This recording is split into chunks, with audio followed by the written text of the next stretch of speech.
Bienvenidos, amigos y amigas, a Historia de España para Selectividad. Tema 9, segunda parte. Mi nombre es Juan Jesús Pleguezolo y le doy una calurosa bienvenida a este podcast que está dirigido especialmente a estudiantes de segundo de bachillerato, aunque también va dirigido a todas esas personas que aman nuestra historia y que les gusta y que quieren aprender.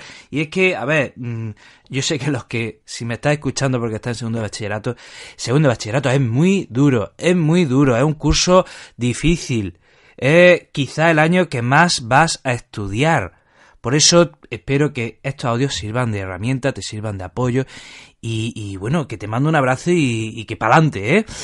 Antes de empezar con el programa, te recuerdo que si te gusta la manera que tengo de contar la historia, si te gusta la manera que tengo de ver la educación, puedes adquirir mi libro Como una historia en Amazon. Te dejaré el enlace en las notas del programa. Bueno, vamos con la Guerra de Independencia. Ya sabéis, por cierto, que esta segunda temporada complementa la primera temporada. Es decir, para haber escuchado el tema 9 de esta segunda temporada, es conveniente que hayas escuchado ya el tema 9 de la primera temporada. Entonces, vamos a hablar de la Guerra de Independencia, de las causas, de la composición de los bandos y de su desarrollo. Bueno, en 1807 España y Portugal firman el Tratado de Fontainebleau. Sí, ya sé que no se pronuncia así, seguro que se pronuncia. En mi francés no es nivel A0, ¿vale? O sea, en el Tratado de Fontainebleau, en 1807, España y Francia firman un tratado. ¿Y de qué va ese tratado? Pues más o menos. ¿De qué va ese tratado? De repartirse Portugal. Resulta que Portugal era aliada de Inglaterra e Inglaterra era el enemigo íntimo de Napoleón. Entonces, si Portugal se alía con Inglaterra, Francia, para castigar a Portugal, quiere ocupar Portugal y, bueno, quedarse con casi todo y darle un cachito a España. Entonces, por ese tratado, las tropas francesas en el otoño de 1807, empiezan a entrar en España. Y bueno, la corte del rey, con Godoy en la cabeza, empieza a temer de que los franceses quieran ocuparlo todo, quieran quedarse con la corona. Sospecha pues que era totalmente fundada. Entonces, ¿qué es lo que hace la corte? Se traslada a Aranjuez con vista a irse a América. Y que estamos en el 18 de marzo de 1808 y cuando el pueblo se entera de que la corte se está trasladando a Aranjuez, estalla un motín. Un motín en el que el ministro Godoy dimite y Carlos IV se ve obligado a abdicar en su hijo Fernando VII.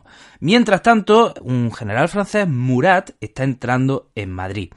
Entonces se produce todo este tumulto, este motín en Aranjuez, los franceses entrando en Madrid, y Carlos IV abdicado en Fernando VII, y Napoleón desde Francia les dice a padre e hijo, les manda un WhatsApp y les dice, mira, venid para acá, vamos a venir aquí a Bayona, estamos ya en mediados de abril, veniros a Bayona, aquí al sur de Francia, y lo arreglamos y nos tomamos algo y solucionamos este problema. Entonces, Napoleón convoca a Carlos IV y a Fernando VII al sur de Francia. Y mientras están allí y se prepara la abdicación de Carlos IV y Fernando VII en Napoleón, está ya la rebelión del 2 de mayo en Madrid. Ya sabéis que el pueblo de Madrid se rebela contra la presencia de los franceses, con presencia de algunos generales españoles como Daoiz y Velarde, el teniente Ruiz, y durante un día el pueblo se enfrenta a pecho descubierto y con sus manos a los soldados franceses. ¿Cómo termina esa rebelión que duró todo el día del 2 de mayo? Pues con una fuerte represión. Esa misma noche se fusilan en la montaña del Príncipe Pío a los responsables de esa rebelión. Por lo tanto, en la rebelión en Madrid, 2 de mayo, y en Bayona se están produciendo las abdicaciones de Carlos IV y Fernando VII en Napoleón. Y Napoleón le deja el trono a su hermano José Bonaparte. Entonces, aquí empieza ya la Guerra de Independencia. Los sucesos del 2 de mayo se expanden por toda España, cunde el ejemplo y empiezan a organizarse partidas de guerrilleros que por toda España se enfrentan a los franceses. Hay dos bandos en esta Guerra de Independencia. Por un lado tenemos a unos españoles que apoyan la ocupación francesa, y entre esos españoles que apoyan la ocupación francesa Los hay que apoyan a los franceses por conveniencia, pero hay otros que los apoyan por convencimiento. Están convencidos, están seguros esos españoles de que los franceses van a traer el bien, de que la presencia de Napoleón o del hermano de Napoleón va a hacer que el país avance. Por lo tanto, apoyan lo que Napoleón, lo que el hermano estaba trayendo para España, que es el Estatuto de Bayona. El Estatuto de Bayona era una carta otorgada, una especie de constitución a la inversa. Es decir, si una constitución es un conjunto de leyes aprobadas por un parlamento elegido por el pueblo, una carta otorgada es un conjunto de leyes que aprueba directamente el rey. Pues eso es el Estatuto de Bayona. Y ese Estatuto de Bayona, pues traía reformas que realmente eran buenas. Y eso muchos españoles lo ven y dicen, contra esto hay que apoyarlo. Y muy importante, ¿cómo se llaman esos españoles que apoyan a los franceses? Se llaman afrancesados. Los españoles que apoyan a los franceses se llaman afrancesados. Entonces tenemos en un bando el bando de los afrancesados. Y ahora en otro bando tenemos a los que luchan contra los franceses. Y estos son los patriotas. Y entre esos españoles que luchan contra los franceses, o también llamados patriotas, tenemos pues dos bandos también. Hay españoles que luchan contra los franceses porque son ilustrados. Apoyan el liberalismo, quieren una España mejor, quieren reformar España, quieren acabar con el antiguo régimen, pero por ellos mismos, no que vengan los franceses. Y son estos españoles ilustrados, liberales, que quieren acabar con el antiguo régimen, los que se juntan en Cádiz para elaborar esa nueva constitución. Pero es que, junto a esos españoles liberales, ilustrados, que quieren acabar con el antiguo régimen, también hay un grupo de españoles que luchan contra los franceses porque son absolutistas, quieren una vuelta al antiguo régimen, quieren que vuelva Fernando VII, pero para instaurar un régimen, un régimen del antiguo régimen, ¿no? Absolutista. Entonces, repito, tenemos dos bandos.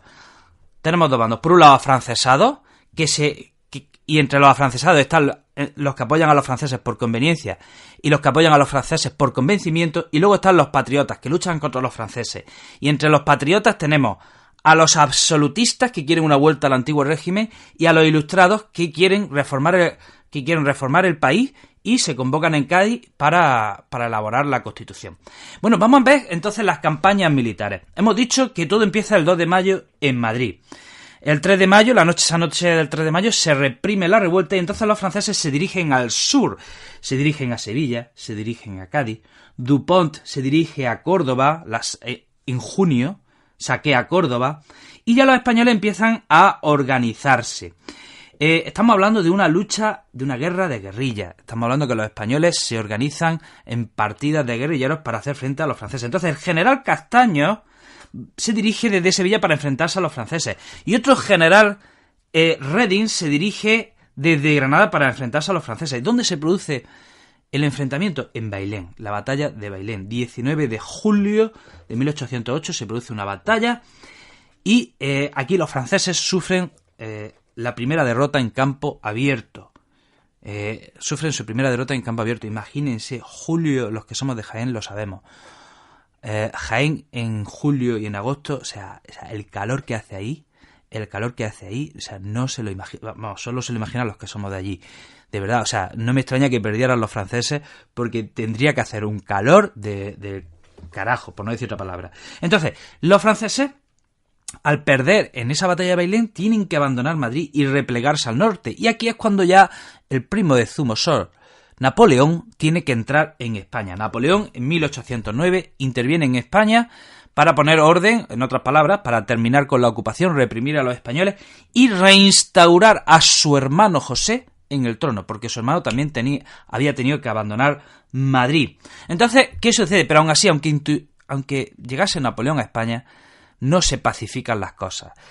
Continúa la guerra. Por ejemplo, se producen varios asedios en varias ciudades españolas, en Zaragoza, en Gerona. Sigue la guerra de guerrilla. Los franceses habían controlado los núcleos urbanos, pero no se habían hecho con las zonas rurales. Además, tenemos la ayuda de los ingleses a cargo del duque de Wellington. Esas guerrillas, llegan a formar auténticos ejércitos con generales a la cabeza de estos ejércitos, ¿no? Como puede ser el Empecinado, que estaba en la cuenca del Duero, Espoz y Mina en Navarra. Entonces, esa es la situación de esta guerra de independencia. Y llegamos a 1812 y Napoleón prepara la invasión a Rusia. ¿Y qué es lo que hace? Saca buena parte del ejército francés en España para llevarlo a Rusia, lo cual pues no viene muy bien a los españoles que estaban luchando contra los franceses. A lo largo de 1813 los franceses sufren varias derrotas. En Arapiles, en Vitoria, en San Marcial. Y ya finalmente, a finales de 1813, Napoleón dice, vale, mira, ya está. ¿Queréis Fernando VII? ¿Queréis que vuelva vuestro rey? Pues ala, ahí lo tenéis. Y se firma la paz de Valenciennes, así que Fernando VII volverá en 1814, marzo de 1814. ¿Consecuencias de esta guerra? Bueno, pues se calcula que se pudieron perder unas 200.000 vidas. Además, los afrancesados tuvieron que salir por patas en cuanto terminó la guerra. La agricultura y la ganadería estuvo arruinada. Hay ciudades que fueron completamente arrasadas, como Zaragoza, Gerona, San Sebastián. Y además, buena parte de la industria, o la poquita que teníamos, también se destrozó. Ojo, también destrozada por los ingleses. En parte por los ingleses, Atención al dato. Bueno, y hasta aquí, amigo y amiga, el programa de hoy. Estúdiame, sácame buenas notas, saca buenas notas, estudia. Que vas a tener un verano inmenso, infinito, para pasártelo súper bien. Estudia, de verdad, que luego merece la pena quitarse esto y aprobar, ¿vale? Ya sabes que tengo otros proyectos educativos. Puedes pasarte por mi otro podcast de historia con el móvil, o seguirme en Facebook, Juan Jesús Pleguezolo, o seguirme en Instagram, el profesor inquieto. Te mando un fuerte abrazo, te deseo lo mejor y te espero en el próximo programa. Ay, que se me traba la lengua.